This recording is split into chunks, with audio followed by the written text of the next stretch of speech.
Okay, so we have seen this marker pseudo element. Now let's jump on to the next one, selection pseudo element. अब selection pseudo element matches the portion of an element that is selected by a user.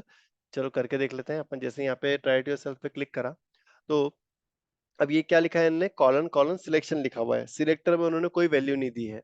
तो इसका मतलब कि universal भी है, सब जगह apply कर दो उसको। ठीक है, जैसे ही मैं यहाँ पे आके किसी भी टेक्स्ट को सिलेक्ट करूंगा, तो जो उसका जो स्टाइल है वो चेंज हो जाएगा। यहाँ पे देखो, अगर मैं नॉर्मली बाहर किसी चीज को सिलेक्ट करता हूँ तो वो अलग कलर की दिखती है मुझे, राइट? यहाँ पे दिख रहा होगा आपको, इवन यहाँ पे भी मैं सिलेक्ट करूंगा तो अलग कलर में दिखेगी। बट मैं स्पेसिफिक टू दिस स्क्रीन अगर मैं कोई भी चीज सिलेक्शन मेक कर रहा हूँ, तो उसका जो स्टाइल शीट है, जो उसका स्टाइलिंग है, वो मेरे हिसाब से दिखेगी, जो मैं दिखाना चाह रहा हूं यहाँ पे। ठीक है, देन नेक्स्ट है आपका, सो ये सारे सूडो एलिमेंट्स है which you can use. After वाला देख लिया है, बिफोर देख लिया है, यहाँ पे आपके पास फर्स्ट लेटर है, फर्स्ट लाइन है, मार्कर है, सिलेक्शन है। ठीक है, और सूडो क्लासेस के भी एग्जांपल अपन ने इसके पहले देखे थे कि ये सारे सूडो क्लासेस अपने पास अवेलेबल होती हैं। ठीक है, देन नेक्स्ट अपन जंप करते हैं विच इज एट्रीब्यूट सिलेक्टर। ये देखते हैं ये क्या है। Style HTML elements with specific attributes. It is possible to style HTML elements that have specific attributes or attribute values. ठीक है, तो जैसे मान लो कि अगर एंकर टैग की बात करें अपन, तो एंकर टैग कभी भी ऐसा अकेला नहीं आता, उसके अंदर आप हमेशा HREF या टारगेट, है ना, या अगर मतलब इस तरीके से आप कुछ ना कुछ एट्रीब्यूट्स उसमें डिफाइन करते ही करते हो, है ना, कभी भी वो अकेला नहीं आता आपका एंकर टैग। तो आप क्या कर सकते हो ना, इन एट्रीब्यूट्स के बेस से भी, इन एट्रीब्यूट्स को यूज करके भी उसकी स्टाइलिंग आप चेंज कर सकते हो या एलिमेंट को फाइंड कर सकते हो। तो उसके लिए आपको क्या करना पड़ेगा ना, स्क्वायर ब्रैकेट में आपको उस एट्रीब्यूट की जो भी वैल्यू है वो डिफाइन कर सकते हो आप। ठीक है, तो एक चीज ध्यान रखना, आपका यहाँ पे आएगा जो भी टैग है वो टैग का नाम। अगर इसका अपन सिंटेक्स देखें, तो सिंटेक्स कैसा होता है, आपको यहाँ पे पहले देना है टैग का नाम, देन आपको स्क्वायर ब्रैकेट के अंदर जो एट्रीब्यूट है उसकी की वैल्यू पेयर भी डिफाइन कर सकते हो, या फिर आप डायरेक्टली उस एट्रीब्यूट का नाम भी डिफाइन कर सकते हो। तो इसका क्या मतलब है, अगर आपने सिर्फ नाम डिफाइन कर दिया, मतलब स्क्वायर ब्रैकेट में टारगेट डिफाइन किया, तो इसका ये मतलब है कि उन सारे ए को फाइंड करो जिनके अंदर ये टारगेट वाला एट्रीब्यूट प्रेजेंट है। ठीक है, या उन सारे ए को फाइंड करो जिसके अंदर ये टारगेट वाला एट्रीब्यूट एग्जिस्ट करता है। ठीक है, तो देखो ये ए, इसके अंदर टारगेट वाला एट्रीब्यूट नहीं है, तो ये वाला आइडेंटिफाई नहीं हुआ, बट ये सेकंड वाले में टारगेट है, सो दिस इज गेटिंग आइडेंटिफाइड। देख रहे हो आप? तो ये जो स्क्वायर ब्रैकेट है, इसका मतलब ये है, मतलब स्क्वायर ब्रैकेट में आप एट्रीब्यूट डिफाइन करते हो, अगर आपने सिर्फ एट्रीब्यूट का नाम डिफाइन किया, तो वो बस ये चेक करेगा कि वो एट्रीब्यूट एग्जिस्ट करता है कि नहीं करता। ठीक है, ये बहुत इंपॉर्टेंट है, we use it a lot, attribute को हम बहुत ज्यादा यूज करते हैं। अगर मान लो आपको एट्रीब्यूट के अंदर कोई स्पेसिफिक वैल्यू, जैसे यार यहाँ पे टारगेट के अंदर ब्लैंक था, टारगेट के अंदर टॉप था, तो मुझे सिर्फ ब्लैंक वाले को ही हाईलाइट करना है, मुझे टॉप वाले को हाईलाइट नहीं करना है, या इन शॉर्ट मुझे ब्लैंक वाले को ही फाइंड करना, टॉप वाले को नहीं फाइंड करना। तो इस वैल्यू को भी आप यूज कर सकते हो टू सिलेक्ट और फाइंड एन एलिमेंट। उसके लिए आपको क्या करना पड़ेगा, इक्वल टू, इस स्क्वायर ब्रैकेट के अंदर इक्वल टू के बाद में आप आपके डबल कोट या सिंगल कोट में आप अपने वैल्यू को भी पुट डाउन कर दो। ठीक है, तो एट्रीब्यूट इक्वल टू आप वैल्यू डिफाइन कर दोगे, तो वो सिर्फ उसी को आइडेंटिफाई करेगा जिसके अंदर जिस एट्रीब्यूट के अंदर ये वाली वैल्यू हो। तो अगर मैं यहाँ पे जाऊं, तो टारगेट के बाद में लिखूं इक्वल टू, स्मॉल कोट में लिखूं मैं अंडरस्कोर टी, ब्लैंक है ना, ब्लैंक था ना, राइट, BLANK ब्लैंक। अब मैं इसे रन करूं, सिर्फ ब्लैंक वाला जो है वो हाईलाइट होगा, दूसरा वाला हाईलाइट नहीं होगा। ठीक है, इट्स दैट सिंपल, आपको बस इक्वल टू करके वैल्यू डिफाइन करनी है यहाँ पे। तो ये इक्वालिटी चेक हो गया आपका, है ना। अब आप मान लो कि यार जो HREF है फॉर एग्जाम्पल, अगर ये HREF एट्रीब्यूट है, अब यहाँ पे आपको दिख रहा होगा w3schools.com, disney.com, wikipedia.com, है ना। मान लो इसको और थोड़ा सा एनहांस करता हूँ मैं, w3schools.com/javascript लिख दिया, देन स्लैश करके मैंने HTML लिख दिया, और यहाँ पे लिख दिया मैंने भैया आपका जावास्क्रिप्ट ट्यूटोरियल, और यहाँ लिख दिया मैंने आपका HTML ट्यूटोरियल। ठीक है, अब आपको ये सारे जो है एलिमेंट्स हैं ए, उसमें से सिर्फ वही सिलेक्ट करने हैं जो कि W3 स्कूल्स को बिलोंग करता है, वो सारे सिलेक्ट करने हैं। तो कैसे करोगे आप उसे? तो उसके लिए आप देखो, ये पूरी की पूरी इक्वलिटी तो चेक नहीं लगा सकते, क्योंकि अगर आपने इक्वलिटी चेक लगाई तो सिर्फ एट टाइम एक ही एलिमेंट मिलेगा। मैं तो इन दोनों को सिलेक्ट करना चाहता हूँ, है ना। एक सेकंड देना यार।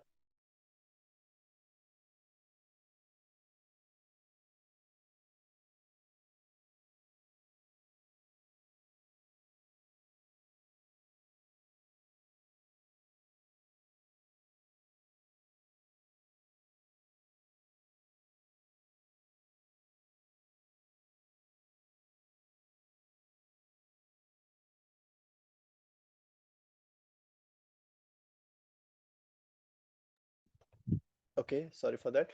सो अपनी रिक्वायरमेंट ये है कि अपने को यहाँ पे अपने पास 4 लिंक है, उन 4 लिंक में से वो वाली लिंक सिलेक्ट करनी है, वो सारी लिंक सिलेक्ट करनी है जिनकी जो W3 स्कूल्स को बिलोंग करती हैं।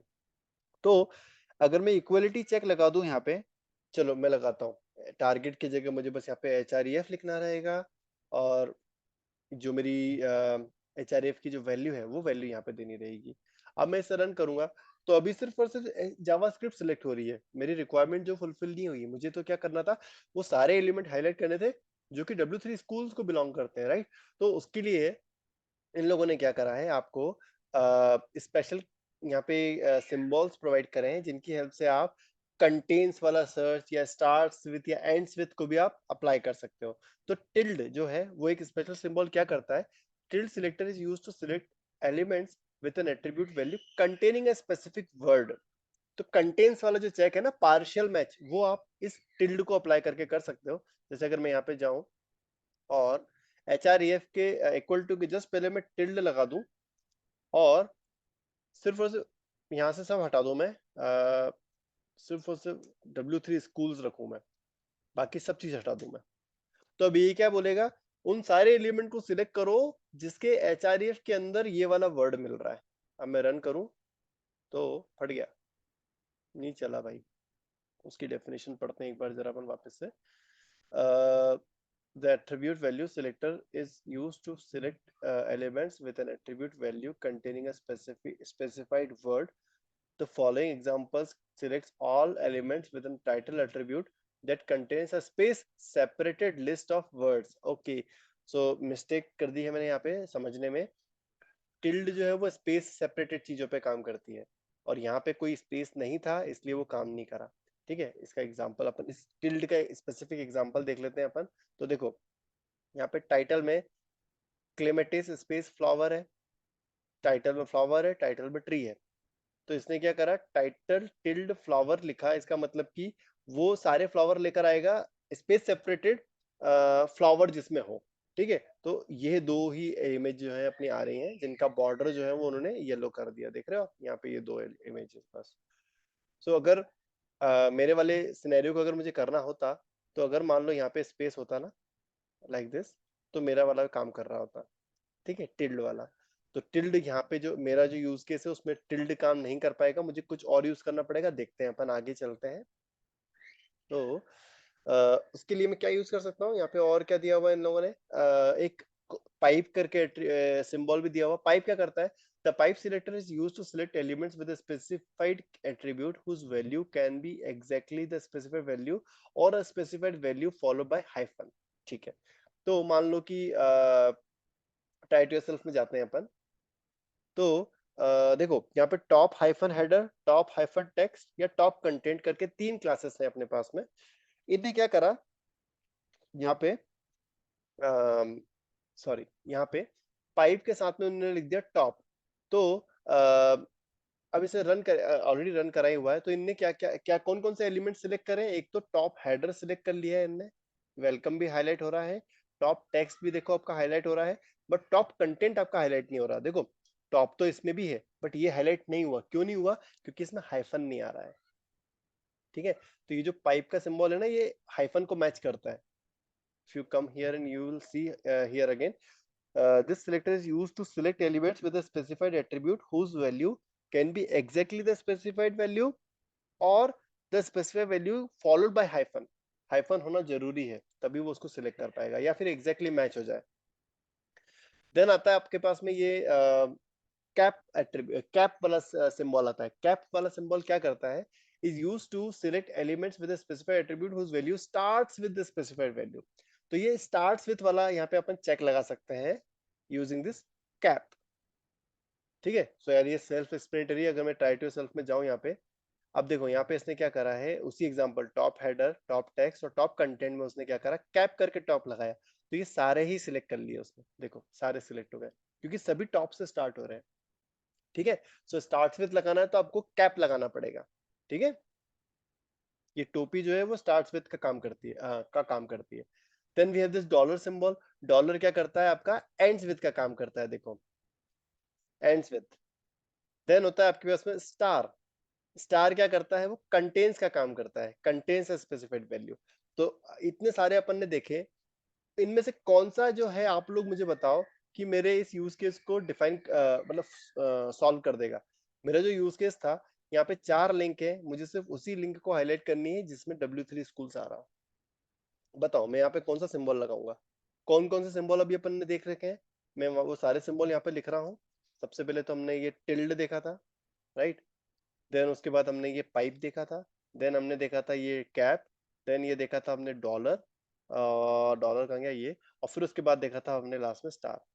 टिल्ड जो है वो आपका करता है स्पेस सेपरेटेड कंटेन्स चेक करता है, वर्ड कंटेन्स चेक करता है। देन ये जो है ये क्या करता है आपका, एग्जैक्ट मैच और वर्ड हाइफन, मतलब जो भी वर्ड दोगे उसमें हाइफन होना चाहिए, ये मैच करता है। देन ये वाला जो सिंबल है आपका, ये चेक करता है स्टार्ट्स विथ। ये वाला जो सिंबल है ये आपका चेक करता है एंड्स विथ। देन ये वाला जो वर्ड है ये चेक, ये सिंबल सॉरी आपका चेक करता है कंटेन्स। अब मुझे बताओ दोस्तों, यहाँ पे मैं कौन सा सिंबल लगाऊं इनमें से, तो ये मेरे W3 स्कूल्स का मतलब JS और HTML दोनों को सिलेक्ट कर ले। अभी हाँ, तो देखो अभी कोई भी ये सिलेक्ट नहीं हो रहा। स्टार, स्टार कंटेन्स वाला लगाएंगे। Absolutely right. तो देखो अब आपने क्या करा, यहाँ पे स्टार W3 स्कूल्स लगाया उसने, आपने लगाया, तो इसने क्या करा, इन सारे में से उनको ढूंढा जिनके अंदर W3 स्कूल्स कंटेन करता है। इट डजंट मैटर कि यार वो उसमें हाइफन है, इट डजंट मैटर कि उसमें स्पेस सेपरेशन है, it just check the contents. ठीक है, अब एक चीज और नोटिस करना, अगर मैं यहाँ पे W को कैपिटल कर दूं, ये जो मेरा पहला W है मैं इसे फुल्ली कैपिटलाइज कर दूं, और ये स्मॉल है, ये कैपिटल है, अब मुझे बताओ क्या मेरा सिलेक्टर अभी भी काम करेगा कि नहीं करेगा, तुक्का मारो, यस नो।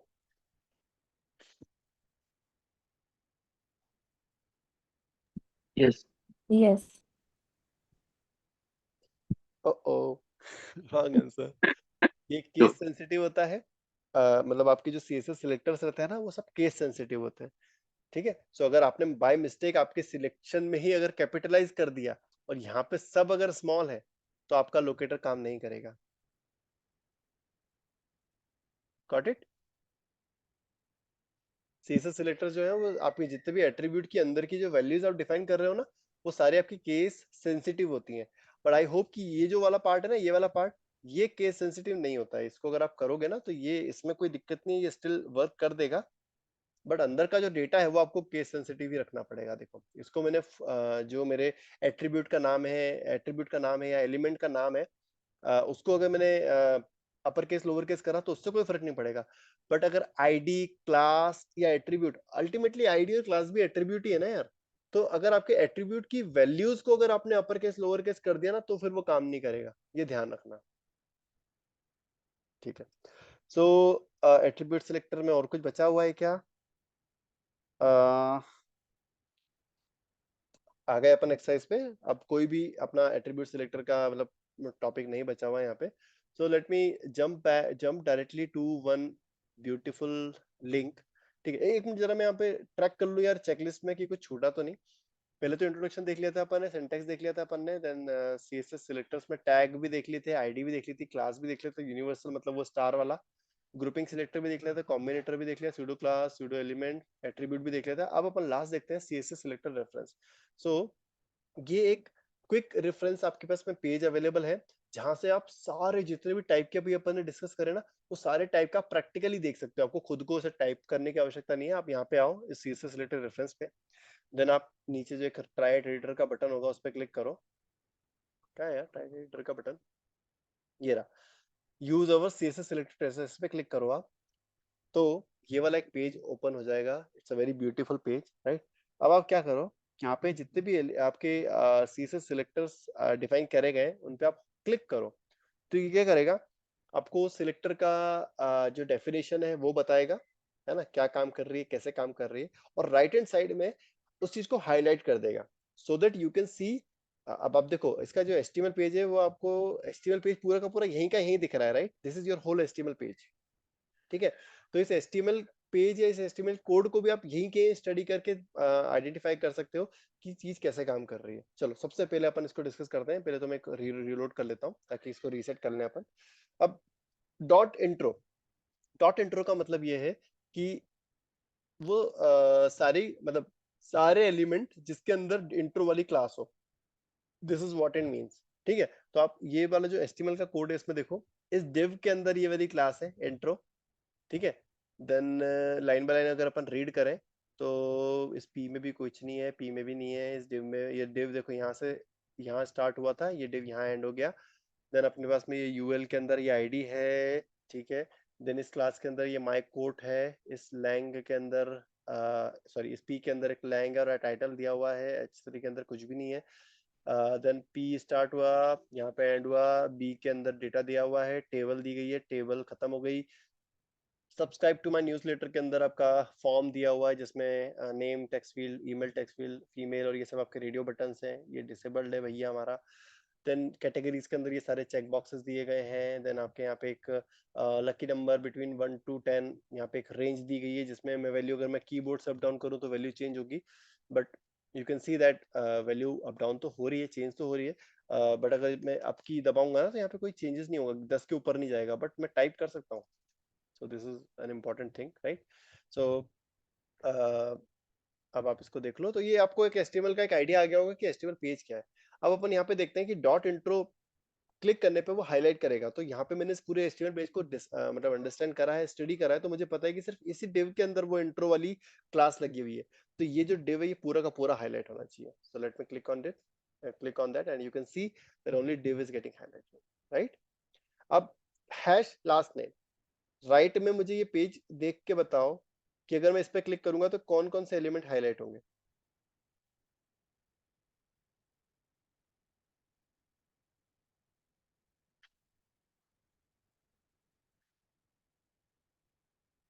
लास्ट नेम चलो फाइंड कर लेते हैं ना यार अपन directly, LAST last NAME name, ठीक है।